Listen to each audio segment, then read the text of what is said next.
আপনারা সবাই হয়তো বুঝতে পারছেন যে আমার পিছনে যে দেখতেছেন এইদিকে কবর, এইদিকে কবর। এটা একটা কবরস্থান। তো আজকে কবরস্থানে আমি যে ভিডিওটা বানাইতেছি আপনারা হয়তো একটু বুঝতে পারছেন।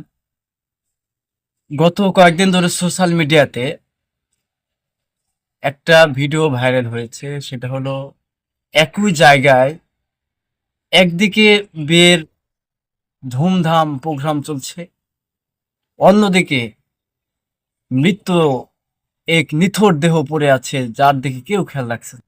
সেজন্য আমি আজকে চাইছি যে আমার আজকে ভিডিওটা এই কবরস্থানে করব। কারণ এই কবরে আগে বড় সবাইকে যেতে হবে। সেই ঘটনা থেকে সেই জিনিসটা দেখে আমি একা একা উপলব্ধি করেছি যে আসলে দুনিয়াটা একটা মোহ। দুনিয়াটা কেউ কারো আপন নয়। এখানে আমরা যা দেখতেছি এটা এটা হচ্ছে আমাদের রঙিন চশমার মাধ্যমে আমরা দেখতেছি।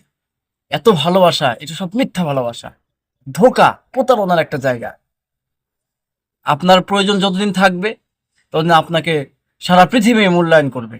আপনার প্রয়োজন ফুরে যাবে, পৃথিবীর কেউ আপনাকে মূল্যায়ন করবে না। এটাই বাস্তব। আর মৃত্যু এমন একটা জিনিস যেটা আপনাকে পাকড়াও করবেই করবে। কুল্লু নাফসিন যায়িকাতুল মাউত।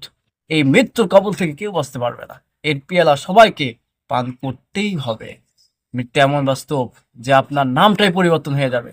আপনার যে নাম ছিল এই কবরস্থানে বিভিন্ন প্লেটে দেখলাম যে বিভিন্ন নাম তারা করতেছে। আসলে এটা কিন্তু এই নাম থাকবে না। যেমন আব্দুল আব্দুল কুদ্দুস আর থাকবে না, সেটা মরহুম কুদ্দুস হয়ে যাবে।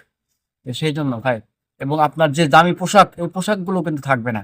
এই পোশাক কিন্তু কেচে কেটে কেটে এটাকে ফেলে দেওয়া হবে এবং নতুন পোশাক আপনাকে পরিহিত করে সেই নতুন পথের যাত্রী আপনাকে হতে হবে ভাই।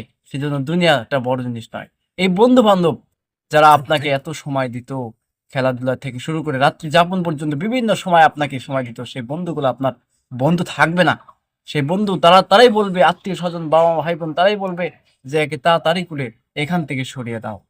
তো এই বাস্তবতা আমরা বিশ্বাস করি না।